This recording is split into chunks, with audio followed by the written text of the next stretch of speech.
ሰብሕዎ ለአምላክነ ሃሌሉያ በእግዚአብሔር ሰብሕዎ ለአምላክነ ሃሌሉያ በእግዚአብሔር በሰማይ በምድር በሰማይ በምድር በሰማይ በምድር በሰማይ በምድር በሰማይ በምድር በሰማይ በምድር ሰብሕዎ ለአምላክነ ሃሌሉያ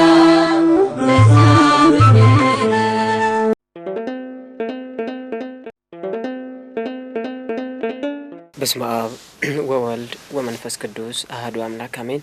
የተከበራችሁና የተወደዳችሁ የእግዚአብሔር ቤተሰቦች በዛሬው መርሃ ግብራችን ክርስትናና ስደት በሚል አንድ ውይይት ይኖረናል። ከውይይቱ ጋር የሚሳተፉት መጋቤ ምስጢር ፍሬዋላ እና እንዲሁም መምህር ለማ በሱ ፍቃድ ናቸው። መልካም ቆይታ።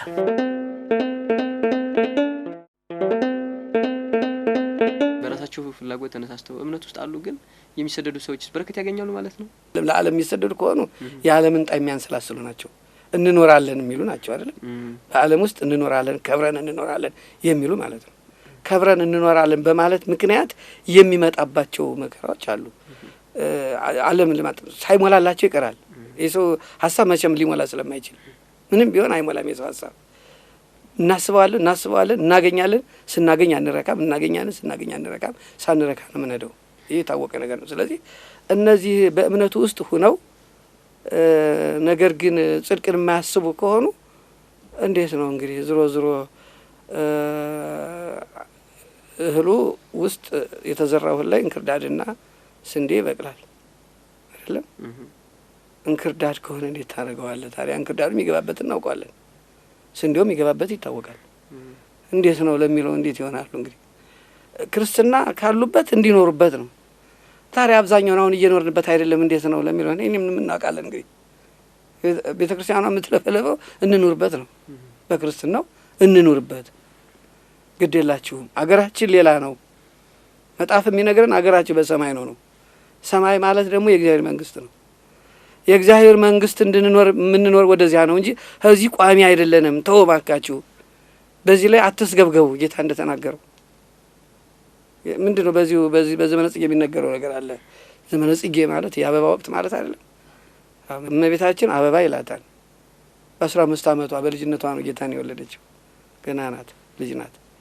ጌታችንም ገና ልጅ ነው። 2 ዓመት ከ6 ወር ምናምን ሲሆነው ነው የተሰደደው። ገና በልጅነቱ ገና አበባ ነው።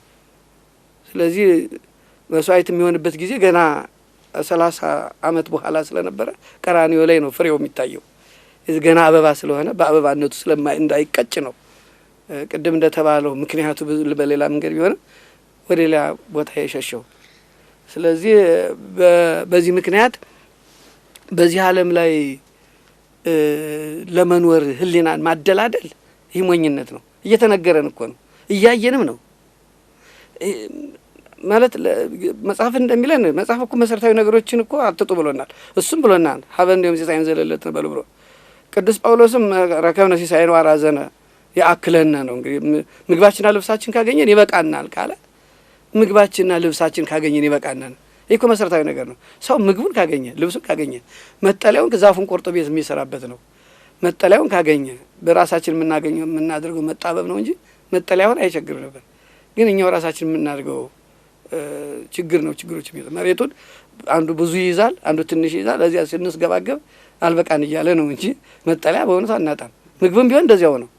እና እነዚህን ካገኘን ይበቃናል ሲል ከምግብም የተሻለ ምግብ እንፈልጋለን፣ ከልብስም የተሻለ ልብስ እንፈልጋለን፣ ከመጠለያም የተሻለ ይህን እየፈለግን ስንል ጠቦን ነው የምንጨናነቀው። በዚህ ምክንያት ሰው ከእምነቱ ይልቅ ጊዜያዊ ችግሩን ማዳመጥ ትንሽ ስራው አድርጎታል። ምናልባት በተለያዩ ዓለሞች ተዟዟረዋልና ከዛ አንጻር አሁን ያለው ስደት ምንድን ነው? ከቀደመው ዘመን በምንድን ነው የሚለየው? በእምነት ሆነው የተሰደው ግን እዛ የእምነት ስራ የሚያሰሩ ሰዎች ወይም አባቶች አሉ፣ ምእመናንም አሉ። ይሄ ስለ ጽድቅ ከሚሰደዱት ጋር መመደብ ይችላሉ? የእግዚአብሔርን ስራ የሚገባውን ሃይማኖታዊ ስራ ለመስራት ቦታ አይወስነውም። እግዚአብሔር የሌለበትም ቦታም የለም። ለእግዚአብሔር እኔ ምድር በምልአ ነው። የትኛውም ቦታ ሰዎች ይኖራሉ፣ በሃይማኖትም መኖር ይችላሉ። በየትኛውም ቦታ ሰዎችን በተለያየ ምክንያት ከአንዱ ቦታ ወደ አንዱ ቦታ ይዘዋወራሉ። ምክንያቶቹ ብዙ ናቸው። በዚህ ምክንያት ብዙ ሕዝብ ከአንዱ ቦታ ወደ አንዱ ቦታ ተዘዋውሮ ይገኛል። የኦርቶዶክስ ተዋሕዶ ሃይማኖት እምነት ተከታዮች በተለያየ ቦታ አሉ በስደት ሀገር። አሁን እንግዲህ የተሰደዱበት ምክንያቱ ለጽድቅ ላይሆን ይችላል። እሱ የታወቀ ነገር ነው። ለጽድቅ ብለው የሚሰደዱ ጥቂቶች ናቸው። በአሁኑ ሰዓት ብዙ በጣም ብዙ አለ ብዬ ለመናገር እኔ ትንሽ እቸገራለሁ። ስለ ጽድቅ በሃይማኖት ምክንያት ለመሰደድ በአሁኑ ሰዓት ያለው ሁኔታ ትንሽ ይሄን ለመድፈር ያስቸግራል። ሊኖር ይችላል ግን ጥቂት ነው የሚሆነው ካለው ሁኔታ አንጻር። በአብዛኛው ሰው ሃይማኖቱ አለው የተዋሕዶ የክርስትና እምነት ተከታይ ሆኖ ግን ከአንዱ ቦታ ወደ አንዱ ቦታ ሄዶ በተለያየ በትምህርት ምክንያት ሊሆን ይችላል፣ በስራ ምክንያት ሊሆን ይችላል፣ በመሳሰሉት በጋብቻ ምክንያት ሊሆን ይችላል። ሌላ ቦታ ሀገር ሄዶ ይኖራል። በራሱ ችግር አይደለም ይሄ። ሌላ ቦታ ሄዶ መኖር አይቻልም የሚለው አይደለም ችግር የሚሆነው።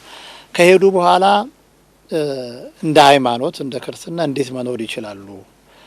ሃይማኖታቸውን፣ ስርዓታቸውን፣ የሚገባ መንፈሳዊ ባህላቸውን ይተዋሉ ወይ የሚለው ነው አነጋጋሪ የሚሆነው። የስደት አንዱ ትልቁ ጠባሳም ይሄ ነው። እንግዲህ ሰው ከቀየው ከመኖሪያ ቦታው ከባህሉ ከሃይማኖት አባቶቹ ከቤተ ክርስቲያኑ ርቁ ሲሄድ አንዱ የሚገጥመው ሃይማኖታዊ ጉዳይ የሚበላው አይደለም የሚቸገረው፣ የሚጠጣው ወይም የሚማረው አይደለም የሚቸገረው። ትልቁ ጎዶሎ የሚሆነው የሃይማኖቱ ጉዳይ ነው የሚሆነው። አነጋጋሪውም ይሄ ነው አሁን የሚሆነው። በዚህ ምክንያት እንግዲህ ምእመናን በተለያዩ ሌላ ቦታ በስደት ሲኖሩ ሃይማኖታቸውን ስርዓታቸውን ጠብቀው እንዲኖሩ የሚያስችል ሃይማኖታዊ እውቀት ነው የሚያጥረው። ትልቁ ችግር የሚሆነው ይሄ ነው። በሌላ ሀገር በስደት ሀገር ክፍተቱ የሚታየው ይሄ ነው። ምክንያቱም በሀገራቸው እያሉ ስለ ቤተ ክርስቲያናቸው፣ ስለ ሃይማኖታቸው፣ ስለዚህ ስለ ስደት ምንድን ነው ስደት ሀገር በሌላ ሀገር ሲኬድ ምንድን ነው የሚገጥመው፣ ልጆቻችን ምን ሊገጥማቸው ይችላል፣ እንዴት አድርገን ልጆቻችን የምናሳደግ ወዘተ የሚሉትን ሳያስብ ነው ሰው የሚሄደው። ከአንዱ ቦታ ሲሄድ ሁሉ ነገር የተደላደለ ይመስለዋል። ሰው ኑሮ የሚለው በአብዛኛው መብላት፣ መጠጣት፣ ሌሎች ስጋዊ ፋሲሊቲዎች መሟላት አይደለም ኑሮ የሚባለው። እነዚህ በሙሉ በፈለጉበት ሰዓት ይመጣሉ፣ ይኖራሉ። ሃይማኖቱ ካለ ለነፍስ የሚሆነው ነገር ካለ የስጋዊ ነገሮች በሙሉ ማትረፍ ይቻላል። አሁን ኪሳራ የሚሆነው ያ ነው። የሃይማኖቱ ጉዳይ የነፍስ ጉዳይ ጎዶሎነት ከተሰማው ስጋ በስባላ ምንም አይጠቅመውም። ቅድም እንደተባለ ምን ተይበቆ ለሰብ ለእመ ኩሉ ዓለም ረባ ወነፍሱ ሀጉለ ነው የሚለው። ነፍሱ ከተጎዳ ሰውየው አይረጋጋም፣ ደስተኛም አይሆንም። ሁሌ እንደተነጫነጨ ከሰው ጋር ሳይስማማ ይኖራል። እንደገና ኃጢአት የነገሰበት ዓለም ነው በአሁኑ ሰዓት። ይሄን የሚቋቋም አቅም ነው አሁን ምእመናኑ እያነሳቸው ያለው። በተለይ በስደት ሀገር ትልቁ ከባድ ነገር ይሄ ነው። አንደኛው ልጆቻቸውን በሃይማኖታቸው በስርዓታቸው የሀገራቸውን ቋንቋ፣ ባህል ወዘተ ሳይለቁ በሚገባ ሃይማኖታቸውን ይዞ ማሳደግ የሚችሉበትን አቅም የላቸው። አንዱ ትልቁ ይሄ ነው። መጀመሪያ ያላካበት ነው አቅም ነው የሚሆነው እና ይሄን ማካበት ካልተቻለ በሃይማኖቱ ጉዳይ ላይ የትም ቦታ መኖር ይቻላል። የትኛውም ደሴት አካባቢ ላይ መኖር ይቻላል። ግን ሃይማኖቱን ስርዓቱን እዛው ቦታ ላይ ሀገር አድርጎ መኖር ይቻላል። ቅዱሳን አባቶቻችንም ያስተምሩ የሄዱበት ቦታ እግዚአብሔር ያለበት ሀገር ነው። እግዚአብሔር የሚመለክበት ሀገር ነው። እግዚአብሔርን ማንሳት ይቻላል። ማንሳት የማይቻልበት ቦታ ሁሉ እንኳ ቢሆን ማንሳት የምንችልበት ደረጃ ላይ ድረስ መድረስ፣ ከዛ በኋላ የሚገጥመውን ሁሉ መቀበል ብቻ ነው የምንችለው የሚሆነው። ያለኝ አማራጭ ይሄ ነው የሚሆነው እና ስደቱ የጽድቅ ምክንያት ሰው ገና ከሀገሩ ሲወጣ ለጽድቅ ብሎ ላይሆን ይችላል የሚወጣው። ለስራ ሊወጣ ይችላል፣ ለትምህርት ሊሆን ይችላል፣ በጋብቻ ሊሆን ይችላል። በመሳሰሉ ችግሮቹ ከወጣ በኋላ ከተሰደደ በኋላ አኗኗሩ ላይ ነው ማተኮር የሚችለው። እዛ እንዴት ነው መኖር ያለበት ነው። እዚህ በአገሩ በነበረበት ሰዓት የነበረው ስርዓት እዛ ስለሄደ አይቀየርም። አገሩ የነበረው ሃይማኖት ወይም ኢትዮጵያ ውስጥ እያለ የነበረው ሃይማኖት ሌላ ሀገር ስለሄደ አይቀየርም። እሱ ምንም የሚቀየር ነገር አይደለም። ያንኑ ይዞ ለልጆቹም ሌሎቹንም ምእመናን አስተምሮ አገሩ የነበረውን ስርዓትና ሕግ እዛ ሌላ ቦታ አገሩ አድርጎ ነው መኖር ያለበት። በቃ ያን ማድረግ ስንችል ስደታችን ከንቱ አይሆንም። የሄድንበት ዓላማ የተለያየ ቢሆንም ግን የበለጠ ነገሮችን መያዝ እንችላለን የሚል ሀሳብ አለ። በውጭ ዓለም ብዙ ጊዜ የተለያዩ ሀገሮች ሄደዋልና በስደት የሚኖሩ የኢትዮጵያ ኦርቶዶክስ ተዋሕዶ ቤተክርስቲያን እምነት ተከታዮች ምንድን ነው አሁን እየታየ ያለው በስደት ሀገር እየገጠማቸው ያለ እየሰሩት ያለ በዚህ አጋጣሚ እንደው በዘት ማስተማር ያለብን ነገር? ስደት አይነቱ ብዙ ነው ብለናል ቅድም። አብዛኛው ሰው ስጋዊ ጉዳዮችን ለማሟላት ብቻ የተሰደደ ነው የሚሆነው። በሃይማኖት ምክንያት የሚሰደድ ካለ ጥቂት ነው የሚሆነው ካለ። ያም ቢሆን መሰደድ የሚያበቃ ጉዳይ መኖር አለበት። በሃይማኖትም ሊሆን ይችላል። አንዳንድ ጊዜ በሃይማኖት ምክንያትም በቃ በሃይማኖት ምክንያት ሁሉ ሰው ሁሉ ይሰደዳል ማለትም አይደለም። እዛው እስከ መጨረሻው ድረስ ሞትንም ቢሆን መቅመስ የሚቻልበትም ሁኔታ አለ። ሌሎቹ የቅዱሳን ስደት ምክንያቶቻቸው ብዙ ነው። አንድ በሃይማኖት ምክንያት የሚካሄድበት ስደት ሌላ ባክግራውንድ ወይም ሌላ ተጨማሪ ምክንያት ከሌለው በስተቀር በምክንያቱ መሰደድ ከሄድን በኋላ የምንኖርበት ሁኔታ ይወስነዋል። ምእመናን ግን በተለያየ ምክንያት ቅድም እንዳለ በተለያየ ምክንያቶች ሌላ ሀገር ተሰደው ይኖራሉ። የታወቀ ነው። ቤተ ክርስቲያናችንም ምእመናኑ ባሉበት ቦታ ሁሉ መዋቅር አላት። ለዚህ ነው ያን በትምህርትም በስራም በተለያየ ምክንያት በተለያየ ሀገሮች ምእመናኑ ተበትነው ስለሚኖሩ ብፁዓን አበው ሊቃነ ጳጳሳትም ተመደበው ሀገረ ስብከትም መዋቅር ተዘርግቶ ሌሎችም አባቶች ካህናት አገልግሎትም እየሰጡ በሚኖሩበት ሁኔታዎች አሉ። ይሄን ያህል ሰፊ ነው ባይባልም ማለት ነው። ከዛ በኋላ ምእመናኑ እንግዲህ እዛ በሚኖሩበት ሰዓት አንደኛ የስደት አገራን ጠባሳዎችን ምእመናኑ ማወቅ አለባቸው። ምን ሊያጋጥም ይችላል? የሚበላው ላይጠፋ ይችላል፣ የሚለበሰው ላይጠፋ ይችላል። ሌሎቹ ስጋን ነገሮች የሚገነቡ ነገሮች ሁሉ በመኖራቸው የተሟላ ነው ማለት አይቻልም። ችግሩ ይሄ ነው። ሁለተኛ ኃጢአት እንደ ልብ የሚሰራበት ሀገር ነው ስደት፣ በአብዛኞቹ ሀገሮች ማለት ነው። ኃጢአት እንደ ጽድቅ የተቆጠረበት ሀገር ስለሆነ ያንን ራስን ችሎ ራስን አጠናክሮ ከኃጢአት ነጻ ሆኖ መንፈሳዊ አገልግሎቱን እየተገለገለ በተለይ ትልቁ ፈተና በስደት ሀገር አሁን እየገጠመ ያለው ልጆች ላይ ነው። ትልቁ ችግር የሆነው የሚወለዱ ልጆች አንደኛ ቋንቋቸውን ይረሳሉ፣ ባህላቸውን ይረሳሉ። የሚማሩበት ትምህርት ቤት ሁሉ ነገር ዝም ብሎ ልቅ የሆነበት ስለሆነ ሃይማኖታቸውን፣ ስርዓታቸውን በሙሉ ይለቃሉ። ስለዚህ እናት አባት ወይም ቤተሰብ ልጆቻቸውን እዚህ ሀገር ቤት ውስጥ እንደሚያሳድጉት በዚህ መሰረት እዛ ሀገር ማሳደግ አይቻልም። ከፍተኛ መስዋዕትነት ይጠይቃል ልጅ ማሳደግ። ልጆቹ ደግሞ ተተክተው ሃይማኖታቸውን፣ ስርዓታቸውን፣ ባህላቸውን፣ ቋንቋቸውን ይዘው ካላደጉ ሌላ ነው የሚሆኑት።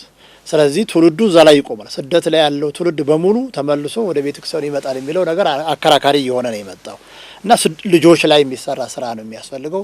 የቤተሰብ ትልቁ ጥያቄ የሚሆነው ልጆቻቸውን ማሳደግ፣ በሃይማኖት ኮትኩተው ማሳደግ የሚችሉበት አቅም ያንሳቸዋል። 99% ይሄ ነው፣ አቅም የላቸው። ምክንያቱም ከባድ ነው። እዛ አገር ውስጥ ያሉ ምእመናን በነበሩበት ሰዓት የነበረውን የእምነት ጥንካሬ፣ የስርዓት፣ የሃይማኖት ግንዛቤያቸውን ወደ ውጭ ሀገር ወደ ሌላ ወደ ስደት ሀገር ሲሄዱ በእጥፍ ማሳደግ ካልቻሉ አይቋቋሙትን። እዛ ያለውን ኃጢአት መቋቋም አይችሉም። ከአልፎ ተርፎ የሃይማኖት አባቶች እንኳ ይፈተናሉ። በዚህ በጣም ከባድ ነው የሚሆነው። ስለዚህ ልጆች ላይ መስራት ያስፈልጋል። እንደ ኢትዮጵያ ኦርቶዶክስ ተዋሕዶ ቤተክርስቲያን ሌሎችም ባለድርሻ አካላት ከፍተኛው በስደት ሀገር ያሉት ምእመናን ልጆቻቸውን እንዴት ማስተማር አለባቸው፣ በምን መልኩ ማስተማር አለባቸው። በሀገሪቱ ደረጃ መስራት ማስተማር ካልቻል አይሆንም። ቋንቋቸውም ወዲያው ነው የሚረሱት። አብዛኞቹ ልጆች ሀገራቸው ያለውን ቋንቋ ረስተውታል። ስለዚህ ወደ ኢትዮጵያ ወይም ወደ ሀገራቸው መጥተው ከማንኛው ሕዝብ ጋር ወደፊት አይግባቡም ማለት ነው። ሁለተኛ ባህላቸውን ረስተውታል። ሌላው ሃይማኖታቸውን በስደት ሀገር አንዱ ትልቁ ተጽዕኖ ይሄ ነው። ልቅ ነው ሃይማኖቱ ያሉት በዛም የዛ አካባቢ እምነት ተከታዮችም የዛ ነዋሪ እምነት ተከታዮችም ሃይማኖቱን ትተውታል። የዛ ነው የሚከተሉት። ምክንያቱም ትምህርት ቤቱ የሚያሳድርባቸው ተጽዕኖ ስላለ ምእመናኑ በከፍተኛ ሁኔታ አቅም ማጎልበት አለባቸው። ይሄን ደግሞ እንዲያደርጉ ቤተክርስቲያኒቷ እዚህ ላይ መስራት ያስፈልጋል። ህዝቡ ማስተማር ያስፈልጋል። በተለይ መሰረታዊ ትምህርቶችን ማስተማር ያስፈልጋል። መሰረታዊ ትምህርቶችን። ሁለተኛ በዚህ ዓለም ላይ ያለውን አጠቃላይ የዓለሙ ችግሮች ምንድናቸው፣ በአሁኑ ሰዓት ከክርስትና አንጻር ፈታኝ ነገሮች ምንድናቸው የሚሉት ነገሮች ተነስተው ምእመናኑ አቅም ያጎለበተ ቤተክርስቲያኒቷ በተለይ በስደት ሀገር ያሉት ምእመናን ላይ በሰፊው ካልሰራችሁ ወደፊት አይኖርም ማለት ሁሉ እንችላለን። ከተወሰነ 10 ዓመታት በኋላ ያለው ትውልድ አይቀጥልም እና ትልቁ ችግሩ ይሄ ነው። የልጆች አስተዳደግ ላይ በተለይ ከምእመናን እንውጣና አባቶች በእምነት ምክንያት ሲሰደዱ በተሰደዱበት ሀገር ማድረግ ያለባቸው ምንድን ነው? ልዩነት ቢፈጠርስ እንዴት ነው መስተካከል ያለበት? በመጀመሪያ ወንጌላዊነት ሐዋርያነት ነው። ተልእኮው ራሱ ሁሩ ወመሃሩ አይደለም፣ ሂዱና አስተምሩ ነው። የዓላማው ጉዳይ ነው። አሁን እዚህ ችግር የሚያደርግብን ለምን ነው? አባቶች የሚሄዱት ለማስተማር ነው ወይስ ኑሮን ለማሻሻል? መጀመሪያ ጥያቄው እዚህ ላይ ነው ያለ። ሃይማኖትን ለማስተማር መሰደድ ካለ ግን እግዚአብሔር የሚያቃናው ነገር አለ። የእነሱ ብርታት ጥንካሬ ካለ ቅድም እንዳሉት ለምሳሌ በሰው ሀገር ተሰዱ በተለያየ መንገድ የሚኖሩ ሰዎች ልጆቻቸውን በሃይማኖታዊ ስርዓት ማሳጣቅቷቸዋል። በዚያ ላይ አባቶችም አብረው ይሄዱ አሉ። ከሄዱ ዘንድ በትክክለኛው መንገድ ክርስትናው የሚፈቅደውን ነገር ካስተማሯቸው እነዚያም ሰዎች አቅም ሊያገኙ ይችላሉ። ቅድማ መምህር ለማ ያሉት ጉዳይ አለ። ልብ ብለ ነው ከሆነ እነሱ አቅማቸውን ከዚህ የነበረውን አቅማቸውን በኃይል ካላጎለበቱ ከዚያ እጥፍ ካላጎለበቱ በዚህኛው በነበራቸው ብቻ ያንን መቋቋም አይችሉም ብለዋል። ያንን አቅማቸው የበለጠ እንዲያደርግ የሚያደርጉ አባቶች ከዚያ ሊኖሩ ይገባል። እጥፍ እንዲያደርጉት አቅማቸው ግን የነዚያ አባቶች አላማቸው ነው። አሁን አላማው ምንድን ነው? አላማው ክርስትና ለማሳፋት ከሆነ የእግዚአብሔር እጅ ይጨመርበታል እና ትክክለኛው መንገድ ከሆነ ማለት ነው። እንደ ክርስትና ስናወራ ለምን ነው እዚያ አሁን ከኛ ሀገር ላይ ራሱ ከኢትዮጵያ ምድር ላይ ሃይማኖታቸውን የማያውቁ በሃይማኖት የማይኖሩ ብዙ ሰዎች አሉ። አልተሰራም ማለት ነው። ብዙ አብያተ ክርስቲያናት አሉ። እነዚያ ሁሉ አብያተ ክርስቲያናት ቀደም ያሉት አባቶች በጥንካሬ የሰሯቸው ቤተ ክርስቲያኖች ይዘጋሉ። ለምንድን ነው ይህን ስንል የኛ የተልእኮን አለመወጣት ተልእኳችን አለመወጣት ስላለ ነው። ተልእኳችን ሌላ ተኮር ስልጣን ተኮር ገንዘብ ተኮር ስለሚሆን ጽድቅ ተኮር ስለማይሆን ስራችን አልቃና እያለ እኮ ነው የተቸገር ነው። በሀገርም ውስጥ ያለ ነው በውጭ ሀገር ያለ ነው አላማችን ላይ የገባን መስሎ አይታይም። በአሁኑ ዘመን ስናየው እኔ ለጽድቅ የተዘጋጀንም አይመስልም። ይህን የምናገረው ድፍረት ስለሆነ አይደለም፣ እውነት ወንጌል እንደዚሁ ስለሆነ ባህሪው እውነት ስለሆነ ነው። እና አባቶች ከዚህ ሀገር ላይም ሆነ ከዚህም ሀገር ጠንክሮ መስራት መቻል ያስፈልጋል። ከነሱ የሚታይ ነገር ያስፈልጋል። ወይ ብርሃንክም በቅድመ በሰው ፊት ብርሃናችሁ ይብራ ሲል እኮ ሃይማኖታችሁ ይገለጥ፣ በጎ ስራችሁ ይገለጥ። ይህን በጎ ስራችሁን አይተው ሰማያዊ አባታችሁ እንዲያመሰግኑት ማለት እንዲህ ምግባራቸው የቀና እኮ ሃይማኖታቸው የቀና ቢሆን ነው ብለው ሰዎች እንኳን ይከተላሉ። ይህንን አይነት ስራ መስራት ግድ ይላቸዋል አባቶች። ይህንን የዚህ ሁሉ ህዝብ ኃጢአት ኃላፊነት የያዝ ነው እኛ ነን። በክህነት ደረጃ ያለ ሰዎች ጌታ የተናገሩ ነገር ሁሉ ከሰው ልጆች ፍቅር ትጠፋለች፣ ትቀዘቅዛለች፣ ትጠፋለች ያለው ዘመን እየተከናወነበት ያለው ዘመን ቢኖር ይሄ ነው። ፍቅር ከኛም ከሌላውም ከኛ ያልፈሰሰው ከሌላው ሊደርስ አይችልም። እና ስለዚህ አባቶች በዚህ ሀገር ምን ማድረግ አለባቸው ለሚሉት የሄዱበት ዋና አላማው ለወንጌል ይሁን በሌላም ጥቅም ይሄዱ ግድ የለም። ግን በዚህ ሄደው ተመልሰው የለም ከዚህ ባለሁበት ይህን ስራ መስራት አለብኝ ብለው ተግተው ነቅተው በፍቅር የኔ ነው የንተ ነው ሳይባባሉ ስለዚህ ይህንን ሰፋ አድርገው በማየት ትክክለኛው መንገድ ለምእመናኑ ብዙ ነገሮችን በጥረት ቅድም እንዳሉት ሃይማኖታቸውን ጠብቀው እንዲኖር ማድረግ ግድ አለባቸው። ከሄዱ አይቀር እግዚአብሔር ፈቅዶላቸው ከሄዱ አይቀር ከዚህ ሀገር ላይ የሰለጠነው ሀገር ላይ ሄደዋል። በስጋዊ አኗኗር የሰለጠነ ሀገር ነው። ስለ ስጋዊ ምቾት እጅግ በጣም ተፈጥሮን የተጠቀመበት ሀገር ሊሆን ይችላል። ያ ሀገር ላይ ጥሩ ነው፣ ስጋዊ ነገሮች ተመቻችተዋል። ይሄ ስጋዊ ነገር ዛሬ ነው፣ ነገ አይቀጥልም። የሚቀጥል የዘላለም ምቾት ሀገር አለ ብሎ እኮ ጥቅሙን ቀድሞ በደንብ እያሳወቁ በህይወትም ራስም እየኖሩ ቢያሳዩቸው እኮ ይለወጣሉ እነዚያ ሰዎች። እና በአባቶች ዙሪያ ስንመጣ ብዙ ነው የሚሆነው። እንግዲህ እነ ዮሐንስ አፈወርቅ ወደ ኋላው ዘመን ወደ 4ኛው ክፍለ ዘመን ስንመጣ እነ ዮሐንስ አፈወርቅ የነበሩበት ክህነት ነው። እየተሳደዱ በንግስቱ በንግስቲቱ እየተባረሩ መከራ እየተቀበሉ ወንጌል እንዴት እንዳስፋፉ ታሪክ ማውራት አይደለም።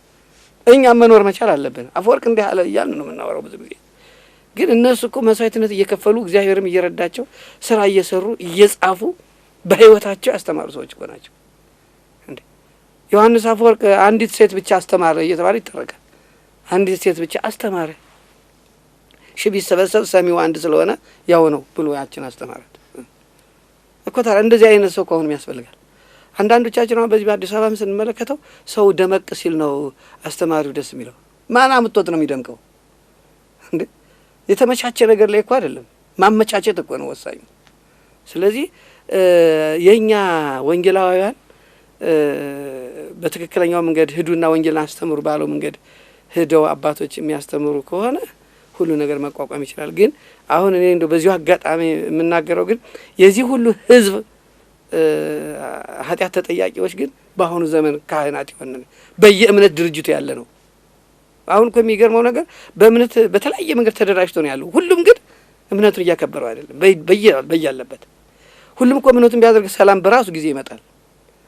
መቼም ተጣሉ ተጋደሉ የሚል የለም፣ ቀማው በለው የሚል የለም በሁሉም እምነት ስናየው። ስለዚህ ሁሉም እምነቱ በትክክለኛው መንገድ ቢሄድበት እኮ እግዚአብሔር ደግሞ እውነቱን የመግለጽ ነገር እኮ ነበረው። አሁን እኛ በሃይማኖትም እንጣላለን፣ አንተ የነው አመት ሃይማኖት ብለን እንጣላለን አይደለም። አሁን ከዚያ ይልቅ እውነቱን እኛ በህይወታችን ብናሳየው ወደኛ ይመጣል። አሁን እንደሚባለው አሁን ኦርቶዶክስ ተዋሕዶ እምነት ተከታዮችና አስከታዮች ነን አይደል?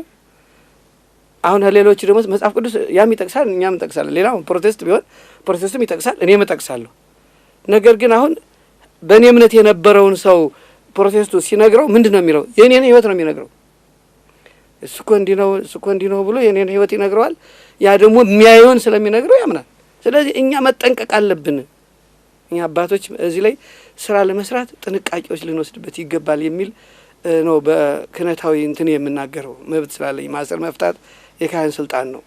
ስለዚህ ይሄ መብት ስላለኝ ነው እንደዚህ የምናገረውና ካህንነት የበለጠ ስልጣን የለም። ሌላው ሁሉ ሰው የሚያነሳው ነው።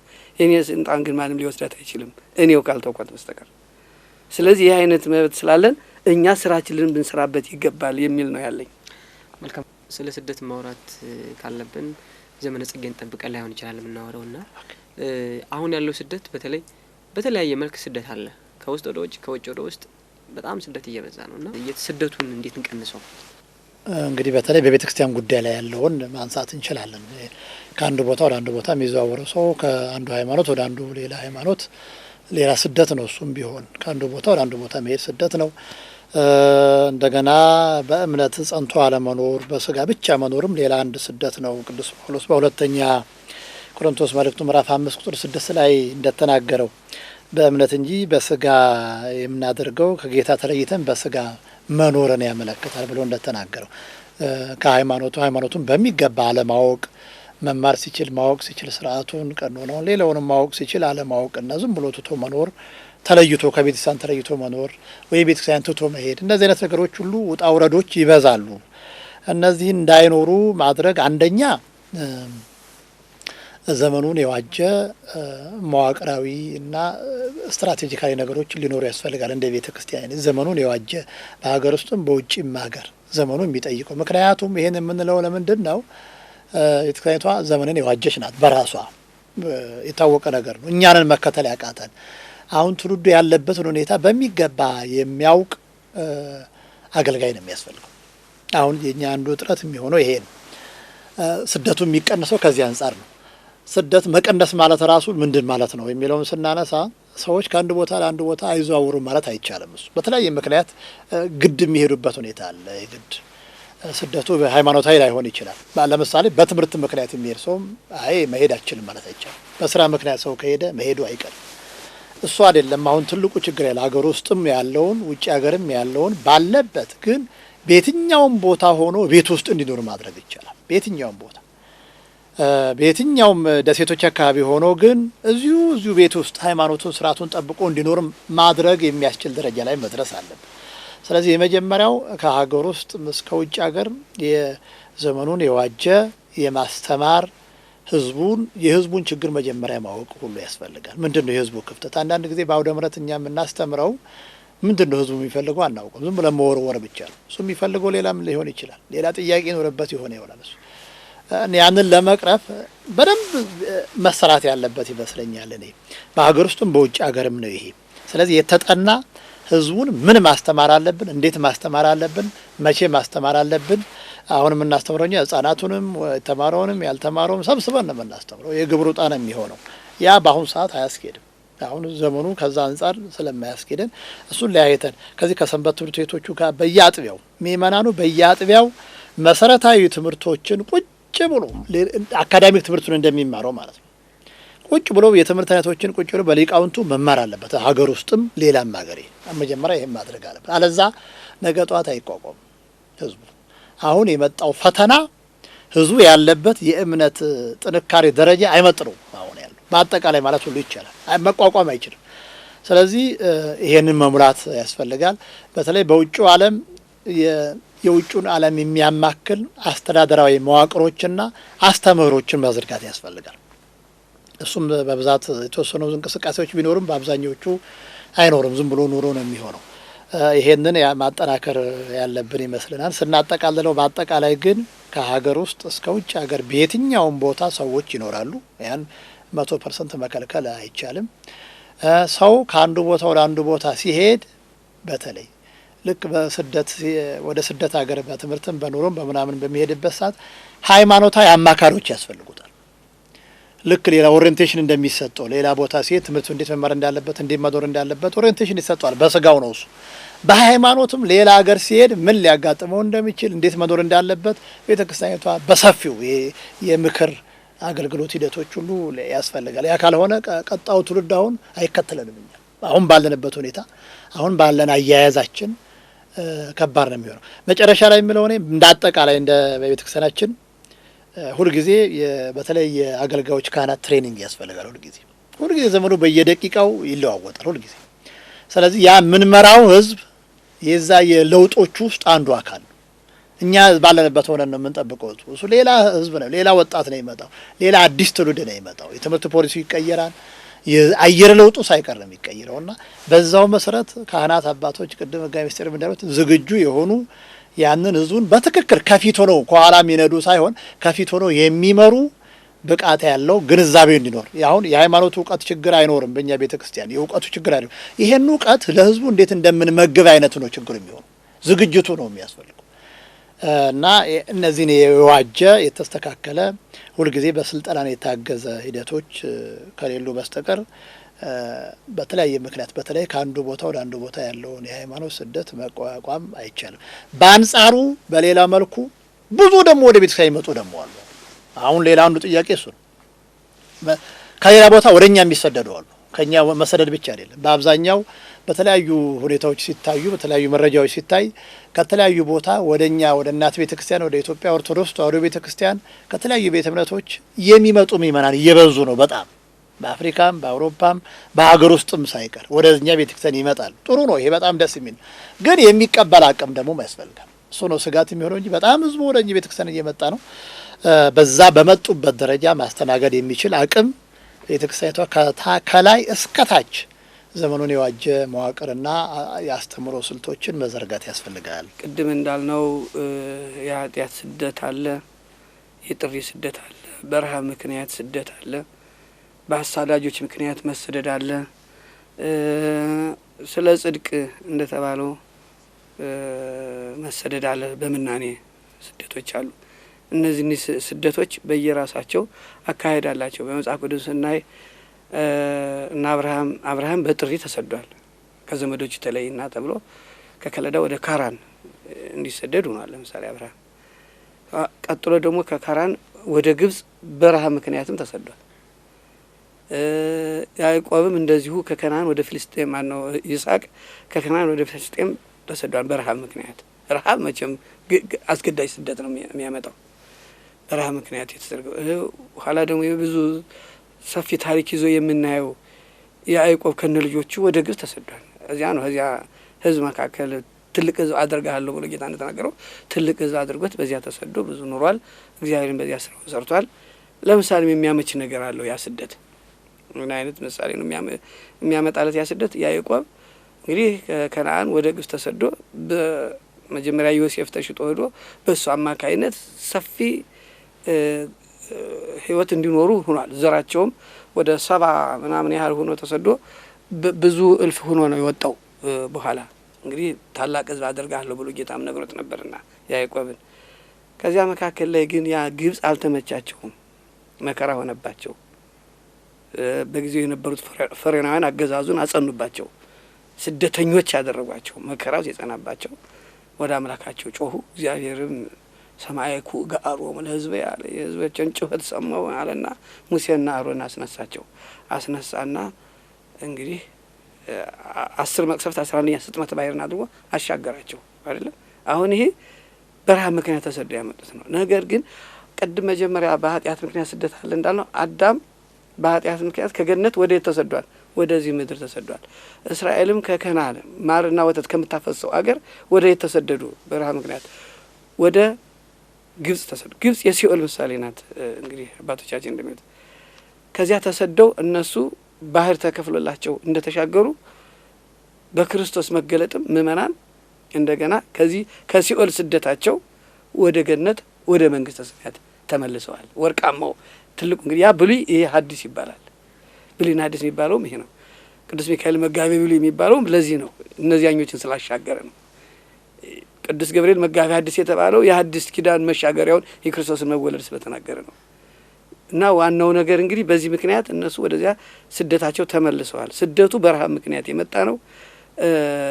በረሃብ ምክንያት ይምጣ እንጂ ምክንያትና መልእክት ነበረው። ያ መልእክቱ ተፈጽሞበታል ማለት ነው፣ ያ ስደት ማለት ነው። እና ስደት ስንል ብዙ መልእክቶች ያሉት ነገር ነው። እና ቅድም ዋና ዋናዎችን ነገር ተናግረናል። እና እንደው ይህን መልእክት ማስተላለፍ ነው የፈለኩት። የተወደዳችሁ የእግዚአብሔር ቤተሰቦች በዛሬው መርሃ ግብራችን ማለትም ክርስትናና ስደት በሚል ከሊቃውንተ ቤተክርስቲያን ጋር ያደረግነውን ውይይት በዚህ እንቋጫለን። በሌላ ጊዜ በሌላ መርሃ ግብር እስከምንገናኝ ድረስ ቸርን ሰንብት።